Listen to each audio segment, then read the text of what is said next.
Bonjour mesdames, bonjour messieurs, je me présente, je m'appelle Francine Gamiette, je suis ingénieure agronome. J'ai commencé ma carrière à la Chambre d'agriculture, j'ai fait un peu de développement, mais surtout j'ai travaillé à l'INRA où j'ai beaucoup acquis en termes de compétences autour de l'agriculture, non seulement dans mon domaine, mais en étant en interaction avec d'autres disciplines, la pathologie, la virologie, voilà. Et ceci étant dit, pendant cette période, j'ai aussi eu le privilège de régler par exemple des problèmes de stérilité sur une espèce d'igname. On n'arrivait pas à faire la création variétale, donc j'ai été l'une des premières à initier sur l'espèce alatale la création variétale en Guadeloupe en tout cas, et même dans le monde. On a fait ça en même temps que les Indiens, on va dire. Voilà. Ensuite, il y a eu un moment quand même où devant les problèmes d'agriculture en Guadeloupe,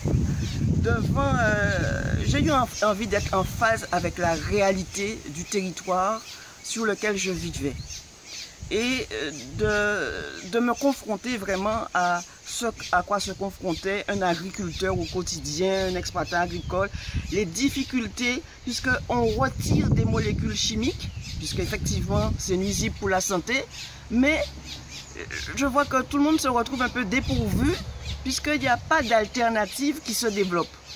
Et donc là, j'ai pris la décision de sortir du cocon INRA pour aller essayer de mettre en place des alternatives aux tout chimiques pour nous donner des outils.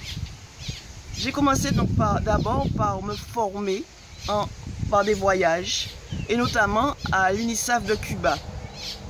Et puis, de retour ici, j'ai créé l'entreprise Guadeloupe Agriculture Gestion Écologique. Et dans cette agriculture, dans cette entreprise, le collectif que nous formons, entomologistes, botanistes, ouvriers agricoles, enfin, taxonomistes divers, des compétences diverses, nous convergeons pour créer des alternatives propres à notre territoire. C'est pour ça que nous appuyons sur des écologistes, sur les plantes de Guadeloupe, sur la diversité de Guadeloupe, sur les insectes de Guadeloupe, voilà, sur les micro-organismes de Guadeloupe. Et nous montrons à nos agriculteurs, nous montrons à nos éleveurs que nous avons ici une richesse insoupçonnée en termes de levier biologique pour avoir une agriculture productive et saine. Alors maintenant que nous avons pris ce temps pour développer une certaine expertise et que nous allons contribuer à développer, nous voulons transmettre à chacun, qu'il soit agriculteur professionnel ou cultivateur de son jardin, pour qu'il ne s'empoisonne pas en utilisant des produits chimiques alors qu'on peut faire autrement. Donc notre vocation, notre engagement, c'est de contribuer au développement et à de meilleures pratiques, que ce soit pour le professionnel, que ce soit pour l'amateur.